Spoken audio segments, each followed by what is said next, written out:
এবার বাবার উত্তরকাশীর যে ট্রিপটা ছিল সেটা এবার শেষের দিকে আসছে।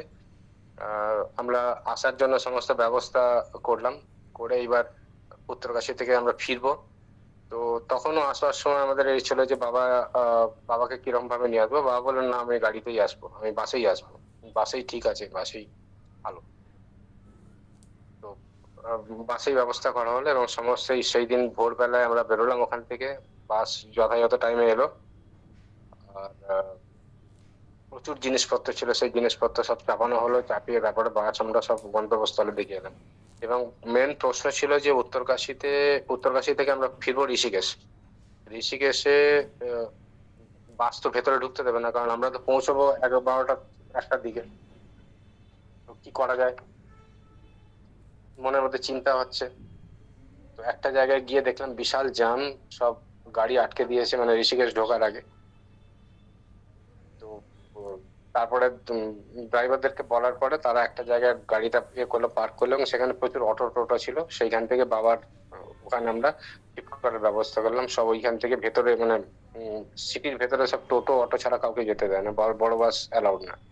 তো যাই হোক, মানে খুব শান্তিভাবে ওখানে পৌঁছানো হলো। এবং ওইখানে গিয়ে সেবার ব্যবস্থা খুব ভালোভাবে হয়েছিল। ওইখানে যে যেখানে আমরা ছিলাম সেখান থেকেই ওরা বাবার জন্য সেবার ব্যবস্থা করেছিল। আমরা সব সেবার ব্যবস্থা ওখানে করলাম। করার পরে এবার সবাই আস্তে আস্তে করে যে যার নিজের গন্তব্যস্থলের দিকে ফেরত যাওয়ার করলো। তো ঋষিকেশ ট্রিপটা আমাদের মানে খুব একটা মেমোরেবল ট্রিপ। যে বাবা, আমরা যে কার সঙ্গে যাচ্ছি, মহাদেব স্বয়ং আমাদের সঙ্গে আছেন। এবং আমাদের কোনো চিন্তার ব্যাপার নেই, সে যেখানেই যাই, যত দূরেই যাই, যেরম ভাবেই যাই, বাবা যদি আমাদের সঙ্গে থাকেন তাহলে আমাদের কোনো চিন্তা নেই। এটা আমি বাবা বুঝিয়ে দিলেন। এবং বাবা উত্তরকাশীতে গিয়ে দেখিয়েও দিলেন যে উনি অ্যাকচুয়াল কে, ওনার স্থান কোথায়। তো এটা একটা ইন্ডিকেশন ছিল। তারপরে এইবার ফেরত আসার পরেই কিছুদিন পরেই আবার বাবার হীরামনের ফোন, যে দাদা, বাবা বলছেন কাশ্মীরে যাব। কাশ্মীরে যাওয়ার জন্য বাবা অনেকদিন আগেই বলেছেন আমি কাশ্মীরে যাব। আর কাশ্মীর আর আমাদের জম্মু, এবার বৈষ্ণব মাতার মন্দির। আমাদের তো কাশ্মীর আমি কোনোদিন যাইনি, না হীরামন গেছে, আমরা জানিও না কিরকম কি ব্যাপার। আর বাবার এই শরীরের অবস্থা, আমি হীরামনকে বললাম যে বাবা কি কাশ্মীরে যাবেন বলে ঠিক করেছেন? বলছে হ্যাঁ দাদা, আমাকে প্রত্যেকদিন ফোন করছেন, বলছেন তোমরা কবে যাচ্ছ, কাশ্মীরে গিয়ে তোমরা ব্যবস্থা করে এসো, ব্যবস্থা করো, যাও, ও গিয়ে তোমরা ব্যবস্থা করে এসো। তো আমরা বাবা যখন বলছেন এত ইয়েতে, তখন আমরা তো আর করতে পারি না। ঠিক আছে, আমাদের যাওয়ার ঠিক হলো, এবার কাশ্মীরের প্রোগ্রাম ঠিক হবে। কিচ্ছু জানি না কাশ্মীর সম্বন্ধে। বৈষ্ণোদেবী গেছি, বৈষ্ণোদেবী আমার জানা আছে, কিন্তু কাশ্মীর সম্বন্ধে আমার কোনো ইয়ে নেই। তো আমি আমার বন্ধু বান্ধবদের সোর্স থেকে জানতে শুরু করলাম যে কাশ্মীরে কোথায় থাকা যায় না যায়, কি ব্যাপার। তো একজন আমার বন্ধুই আছেন, উনি হচ্ছেন কাশ্মীরেই বাড়ি, তো বহুদিন ধরে চণ্ডীগড়ে আছেন। তো উনি বললেন যে তুমি এই এই জায়গায় দেখো। একটা বললেন জ্যেষ্ঠা মাতার মন্দির, আর একটা বললেন ক্ষীর ভবানীর মন্দির। বললেন এখানে খাবার ব্যবস্থা মানে থাকার ব্যবস্থাও আছে, প্লাস মন্দিরের মধ্যে খুব সুন্দর জায়গা হতে পারে, তোমরা দেখো। ওরা ভাড়া দেয় কিনা আমি জানি না, তোমরা খোঁজ করে দেখতে পারো।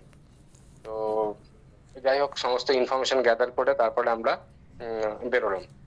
আহ, আমি এলাম দিল্লিতে, দিল্লি থেকে হীরা মন্দিরকে নিয়ে আমরা আহ জম্মুতে, প্রথমে জম্মু ছিল এবং বাবা বলে দিয়েছিলেন তোমরা বৈষ্ণবদেবী দর্শন করবে, তারপরে তোমরা যাবে কাশ্মীরে। এবং যাওয়ার পর থেকে বাবার ফোন, মানে উনি যেন গাইড করে যাচ্ছেন, ফোন করছেন তো ঠিক আছে, কিন্তু উনি তো জানেন, আমি তো জানি যে উনি সবই জানেন। তো বৈষ্ণোদেবীতে আমরা যেদিন উঠবো, সেই দিন যেদিন পৌঁছেছি তার পরের দিন, সেদিন ছিল একাদশী। তো এইবার একাদশীতে আমাদের হচ্ছে যে একাদশীতে আমরা কি সেবা নেবো। তার আগের দিন কিছু খেজুর আর কিছু মিছরি এসব কিনেছিলাম। কিন্তু ঠিক করলাম আমরা সবাই, আমি হীরামন রিঙ্কু তিনজন ঠিক করলাম যে আমরা হেঁটে উঠবো প্রথম। আর সেকেন্ড হচ্ছে আমরা বৈষ্ণবদেবী মাতা দর্শন করার পরেই আমরা কিছু সেবা নেব, তার আগে কোনো সেবা না। তো আমরা হাঁটতে শুরু করেছি। আর দেখলাম শরীর হালকা, হাঁটতে কোনো অসুবিধা হচ্ছে না। মাঝখানে বাবার ফোন এলো, বললো তোমরা তো বৈষ্ণোদেবীতে উঠছো? এরকম বলছে, হ্যাঁ বাবা আমরা উঠছি। তো বলছে রিঙ্কু, বলছে রিঙ্কু হেঁটে উঠছে। আচ্ছা, রিঙ্কু হেঁটে উঠছে, আচ্ছা ঠিক আছে যাও। মানে অদ্ভুত ভাবে আমরা 6টা থেকে যাত্রা শুরু করেছিলাম, আমরা 12টার ওখানে পৌঁছলাম এতে ওপরে বৈষ্ণব মাতার মন্দিরে। এবং খুব সুন্দর দর্শন হলো। দর্শন হওয়ার পরে ওখানের নারকেলের যে প্রসাদ, সেই নারকেলের প্রসাদ আমরা কিনি আগে থেকে, কিন্তু আমরা প্রসাদটা পেলাম ঠিক। আহ আসার সময় আমরা ওই খেজুর, তারপরে আখের রস এইসব খেয়ে আস্তে আস্তে করে নামতে শুরু করলাম। এবং ইয়ের দিকে নামলাম। বাবা আবার আবার রাস্তায় ফোন করলেন আবার, যে তোমরা কোথায়, তোমাদের দর্শন হয়ে গেছে? হ্যাঁ বাবা, দর্শন হয়ে গেছে, সবকিছু ঠিক, আমরা নামছি। রিঙ্কুর কোনো অসুবিধা হচ্ছে না তো? না বাবা, সব ঠিক আছে। এবং অদ্ভুত, মানে এত সুন্দর আমাদের ট্রিপটা হয়েছিল, আমাদের হাঁটতে কোনো অসুবিধা হয়নি। উঠলাম ওরকম ভাবে, নামলাম ওরকম ভাবে, কোনো নেই। আচ্ছা, এইবার বাবা যে ভক্তদেরকে, প্রত্যেক ভক্তদেরকে, মানে এটা শুধু আমাদেরকে না, প্রত্যেক ভক্তদেরকে বাবার কাছে মনে হয় একখানা কোনো মনিটর আছে, সেখানে উনি দেখেন।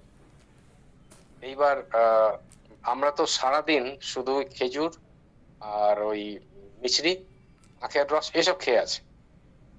আর এবার ফিরে হোটেলে কি খাবো, হোটেলে একাদশীর রান্না পাবো কিনা কিছু জানি না। সেই জন্য আমরা বললাম ঠিক আছে, আজকের দিনটা পুরোটা উপোস দাও, কালকে তো পালন করবো, পালন করার পরে তারপর সেবা করা যাবে, কোনো অসুবিধা নেই। দিয়ে আমরা হোটেলে ফিরেছি। মানে সেই তখন তো বৈষ্ণোদেবী থেকে নামার পরে বোঝা যায় না ইমিডিয়েটলি যে পায়ের হাতের কি অবস্থা, কিন্তু তারপরে যখন মানে ঘুম থেকে উঠি তখন বোঝা যায় যে কিরকম অবস্থা। তো সেই দিন কিছু বোঝা যায় না, কিন্তু খুব টায়ার্ড ছিলাম, তো আমরা শুয়ে পড়েছি। হঠাৎ দরজায়, হোটেলের দরজায় কড়া নাড়ছে কেউ। আমরা দরজা নক করে উঠেছি। উঠে দেখি যে হোটেলের যে খাবারের ব্যবস্থা করে সে এসছে, এসে বলছে যে আচ্ছা আপনারা সেবা নিলেন না। তো জেনারেলি হোটেলে কেউ ওরকম ভাবে এসে তো খবর নেয় না যে সেবা নিলেন না কিনা। আমি একটু অবাক হলাম, আমি বললাম কে?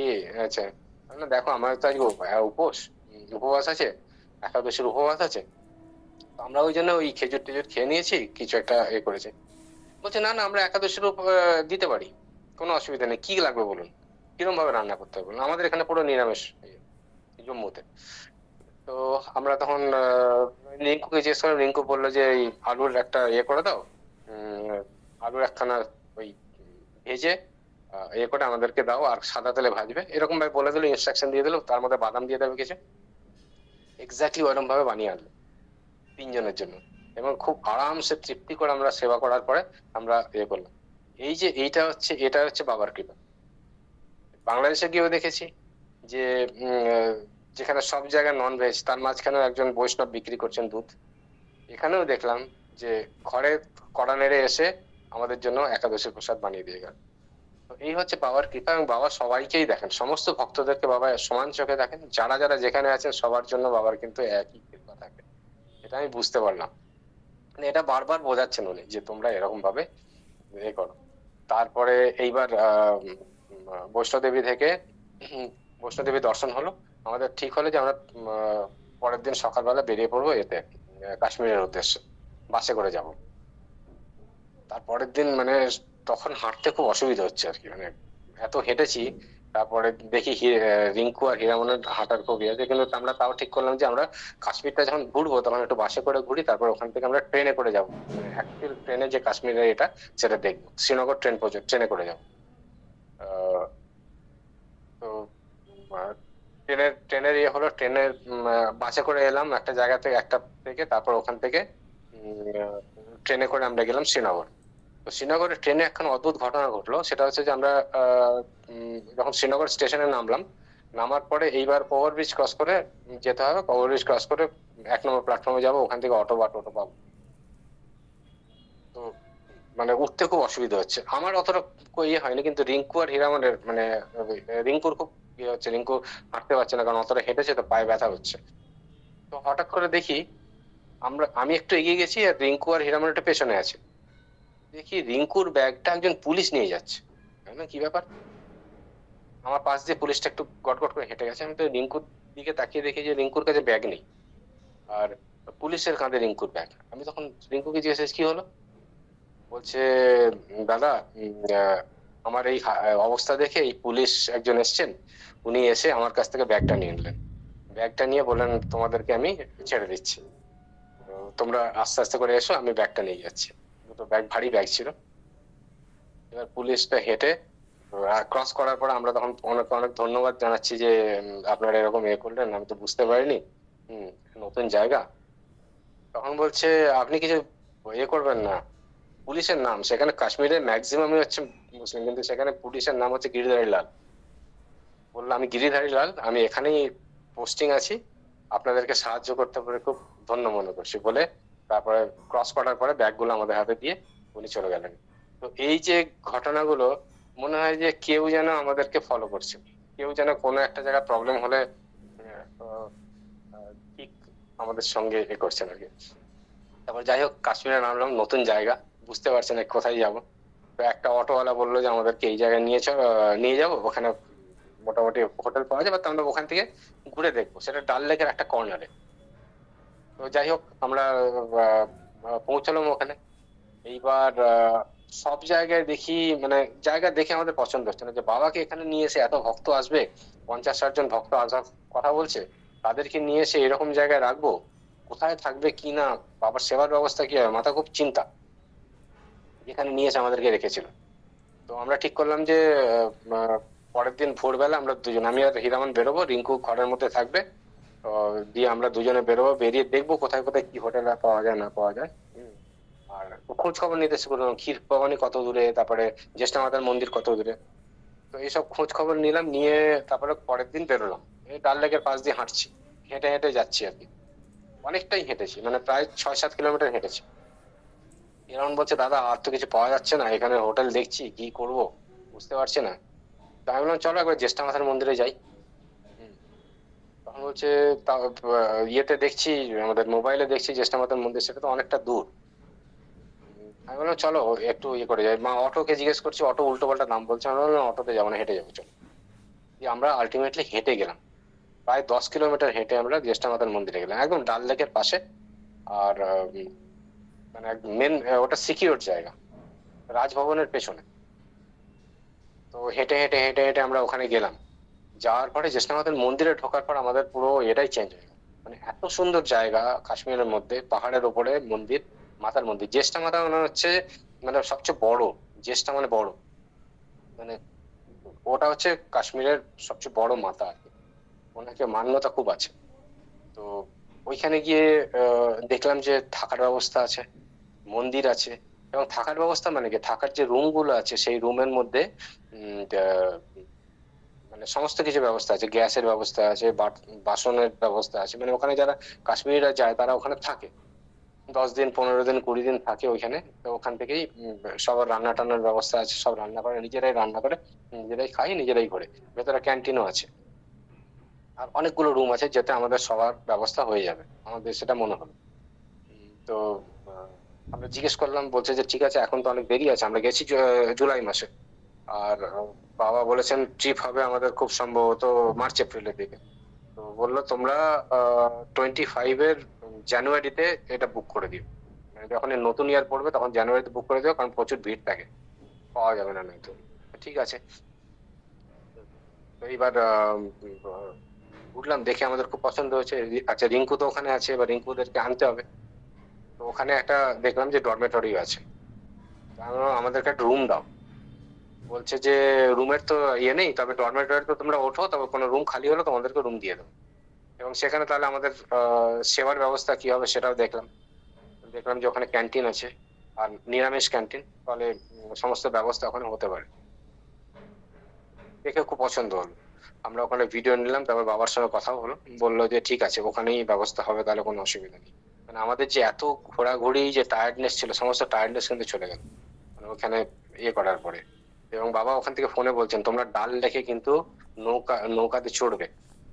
হম মানে কারোর হীরামনের মনের মধ্যে ছিল, আমার খুব একটা ডাল লেকের এতে নৌকাতে শিকারাতে চড়ার কথা খুব একটা মনে হয়নি, কিন্তু হীরামনের মনের মধ্যে ছিল সেই বাঞ্ছা কল্পতরু, ওখান থেকেই বসে বলছেন তোমরা চড়বে।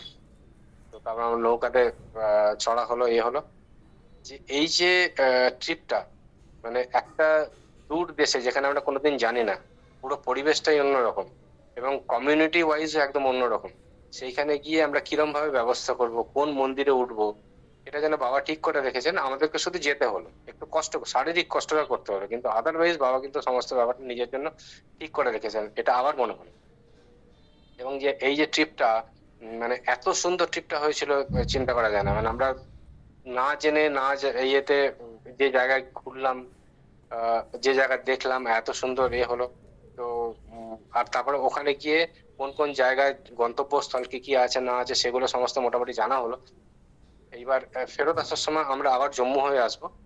তো জম্মু হয়ে আমরা ফিরবো, এবং সেখানেও ফেরার সময় আমাদেরকে থাকার কোনো হলো না। মানে জম্মুটা বেশ গরম ছিল, কাশ্মীরটা তখন ঠান্ডা, কিন্তু জম্মুতে এসেও আমাদের কোনো অসুবিধা হলো না। একটা ভালো প্রপার হোটেল পেলাম, সেইখানে রাত্রিবেলা থাকলাম এবং পরের দিন সকালবেলা আমরা বেরিয়ে এলাম।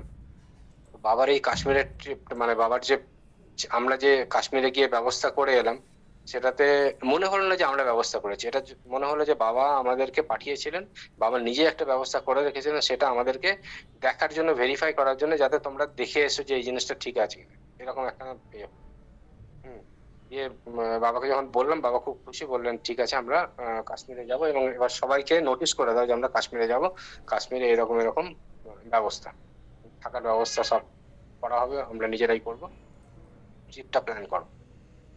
আর এটা হচ্ছে কাশ্মীরের ট্রিপটা হয়ে গেল। তারপরে তো আমাদের নেক্সট যেটা হলো সেটা হচ্ছে যে বাবা বললেন কুম্ভতে যাব, কুম্ভের পরে হচ্ছে কাশ্মীর হবে। তো কুম্ভ তো 2025-এর জানুয়ারিতে শুরু হবে। এইবার সেখানের জন্য সঞ্জয় ব্যবস্থা শুরু করলো ওখানে।